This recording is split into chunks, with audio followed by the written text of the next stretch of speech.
Corporation દ્વારા શીતવંદન કોમ્પ્લેક્સના બિલ્ડરને આખરી notice અપાઈ।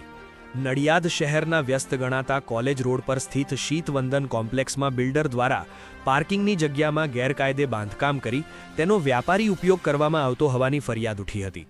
આ મામલે સ્થાનિક રહીશોને દુકાનદારોએ બિલ્ડર અતુલ પટેલ સામે નિયમોના ઉલ્લંઘન અને દાદાગીરીના આક્ષેપો કરી તંત્રમાં રજૂઆત કરી છે, જેમાં મહાનગરપાલિકા દ્વારા તારીખ 20 માર્ચે નોટિસ પાઠવવામાં આવી હતી, જે બાદ આજે ફરી વખત તારીખ 25 માર્ચના રોજ નોટિસ પાઠવી હતી। શીતવંદન કોમ્પ્લેક્સના બિલ્ડરની મહાનગરપાલિકા દ્વારા વધુ એકવાર નોટિસ પાઠવવામાં આવી। રિપોર્ટર સચિન પંડ્યા, નડિયાદ। શું નામ છે આપનું? કલ્પેશભાઈ રમણભાઈ પટેલ। કલ્પેશભાઈ, આ કયું કોમ્પ્લેક્સ છે ને આપના દ્વારા શું રજૂઆત છે, શું તકલીફ? આ શીતવંદન કોમ્પ્લેક્સ છે, અતુલભાઈ રમણભાઈ પટેલે બનાવેલું છે। 2014 થી એની પરમિશન મળેલી છે। અમે લોકોએ મેં પોતે 2019માં એનો દસ્તાવેજ કર્યો હતો।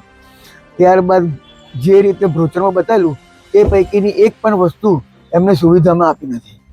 ઉપરથી નીચે ગ્રાઉન્ડ ફ્લોર પર પાર્કિંગ આપેલું ઇન આઉટનું, આઉટ તો છે જ નહીં, ઇન જ છે, એ બી અડધું પાર્કિંગ કન્સ્ટ્રક્શન કરી અને એને ભાડે આપી દીધું છે। આજે એનું મહિને 40-50 હજાર રૂપિયા ભાડું ખાય છે, પ્લસ G+5ની પરમિશન છે। બીજા 2 માળ છેલ્લા 6 મહિનામાં એમને વધારાના ખોટા ખેંચ્યા છે। ઘણી બધી જગ્યાઓ પર અમે લેખિત રજૂઆતો કરી છે, કોર્પોરેશનમાં, કલેક્ટરમાં, રાજ્યપાલને, મુખ્યમંત્રીને, શહેરી સચિવને, અને બધે ફોરવર્ડિંગથી લેટરો બી આવી ગયા છે। હજુ કોઈ બીજી વસ્તુ અમારે ત્યાં આવી નહીં। એમને ઘણી બધી વાર વારંવાર કહેવા છતાં ઉપરથી અમારી પર ખોટી ખોટી દાદાગીરીઓ તમામ ફ્લેટના રહીશો અને દુકાનોવાળા કરે છે અને બીભત્સ વર્તન કરે છે। ઉપરના મારે જવા માટે અગાશીઓ માટેનું કોઈની જોડે લીગલ પરમિશન આપી જ નહીં, ઉપરથી એને તારું મારી દીધું છે। પાછળ જે રસોડાનું બધું જવાનું હતું ફ્લેટો વાળાનું, એ બી એને બંધ કરી દીધું છે। હવે શું તમારી માંગણી? હવે આ બધી વસ્તુઓ સરસ રીતે પાછી સ્મૂથલી થઈ જાય અને જે વસ્તુ કરે છે એ બધું થઈ જાય। એવા ઈરાદાપૂર્વક આ બધો સામાન જોઈ જો 3 મહિનાથી બહાર મૂક્યો છે। અમારી જો પાર્કિંગ કરવા માટે કોઈ અત્યારે વ્યવસ્થા નથી, નીચે નથી ભરામો કે નથી, અને અહીંયા કે જવાના રસ્તા પર 3 મહિનાથી અંદર એને આ બધી વસ્તુ મૂકી દીધી અને નીચે ભરો પાડી આપી દીધું છે।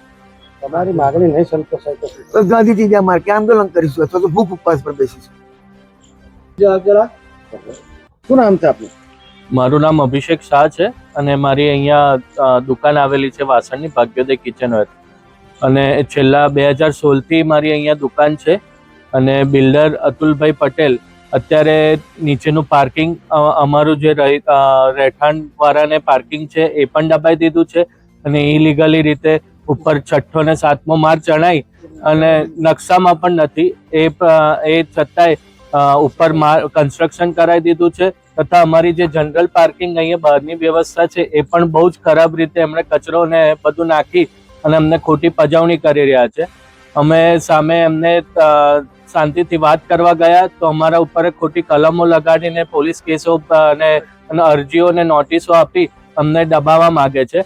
અને આ શીતવંદન કોમ્પ્લેક્સમાં છેલ્લા 10 વર્ષથી અમે ધંધો કરી રહ્યા છે, અને વસ્તુઓ પણ અમારી હેલ્ફેલ હોય એ રીતે ફેંકી દે છે અને દાદાગીરીઓ મારે છે, ખોટી રીતે અમને પજવણી કરી રહ્યા છે। આપના દ્વારા કઈ કઈ તકલીફ પડી પડે છે કોમ્પ્લેક્સ વાળાને? કોમ્પ્લેક્સ વાળાને તકલીફોમાં તો શરૂઆત પાર્કિંગની કોઈ જાતની વ્યવસ્થા એમને રાખી નથી। મારું નામ શ્રેયાંગ રાજેશભાઈ અમીન છે। 3rd ફ્લોર પર મારો ફ્લેટ છે, અને આજથી 3 મહિના પહેલા ઉપર છોકરાઓને ભાડે આપેલું છે। અતુલભાઈ રામભાઈ પટેલ જે બિલ્ડર છે, તો છોકરાઓ ગંદી ગારો બોલતા હતા, તો અમે એમને ઠપકો આપવા ગયા ઉપર, હું ને મારા પપ્પા, તો એમણે મારા પર જીવલેણ હુમલો કર્યો હતો, જેથી લઈને અમે અરજી બી કરી હતી, પોલીસમાં ફરિયાદ નોંધાયેલી છે।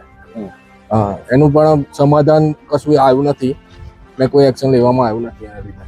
શું બિલ્ડર દ્વારા પજવણી કરવામાં આવે છે? પજવણીમાં એ છે કે જે છોકરાઓને ઉપર ભાડે આપે છે, જેના લીધે લિફ્ટમાં ઘણું બધું નુકસાન કરે છે। લિફ્ટમાં દર મહિને એટલું બધું અંદર નુકસાન થાય છે, જેના લીધે તકલીફ બહુ પડે છે, લિફ્ટ બંધ થઈ જાય છે।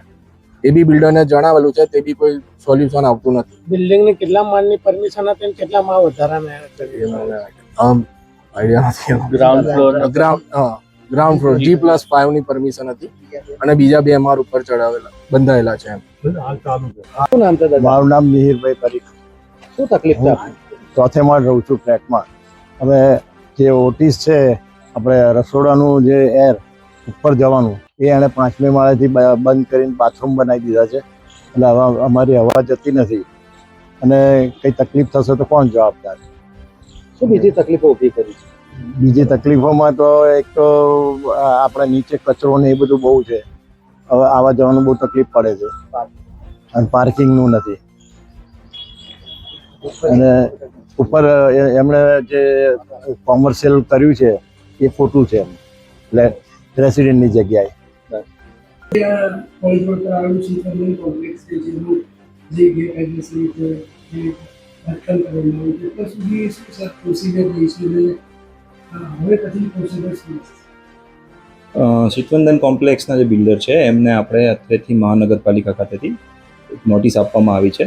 એમનું જે બાંધકામ છે એ બદલ કોઈ એમની પાસે પુરાવા હોય તો એ રજૂ કરે. એ નોટિસ દિન 3ની આપવામાં આવેલી છે. દિન 3 પૂરા થશે એટલે પછી એમની સામે નિયમ અનુસાર એક્શન લેવામાં આવશે. ગેરકાયદેસર બાંધકામ કયા મારે કર્યું છે કેટલા વર્ષ? એ એમના પુરાવા આવે સબમિટ કરે છે કે નથી કરતા એ ત્યારબાદ નક્કી થશે. સમગ્ર વિગત શું હતી? સોરી, સમગ્ર વિગત શું હતી? સમગ્ર વિગત કે ભાઈ અરજી અરજદારોની આવેલી છે કે શીતવંદન કોમ્પ્લેક્સ છે એના ઉપરના 5મા 6ઠા માળ અને પાર્કિંગ આમાં ગેરકાયદેસર બાંધકામ થયું છે અને મંજૂરી વગરનું ઉપયોગ પણ ચાલે છે. તો આના અનુસંધાને આપણે એમને નોટિસ આપવામાં આવેલી છે. સાહેબ, બાંધકામ થયું છે જો ગેરકાયદેસર હોય તો એને તોડી પાડશે? સીલ મારશે અને પ્લાનમાં નહીં હોય એ પ્રમાણેનું હશે તો એ તોડી પાડવાનું. એ બિલ્ડિંગમાં નીચે પાર્કિંગમાં એ પાર્કિંગને ભાડે આપી દેવામાં આવે છે, તો એ બાબતે અત્યારે શું કરી રહ્યા? અત્યારે નોટિસ જ આપી છે. એમને જે પણ કંઈ પુરાવા રજૂ કરશે એમાં અપ્રુવલ લીધી છે કે કેમ એ ચકાસીને આગળની કાર્યવાહી કરશું.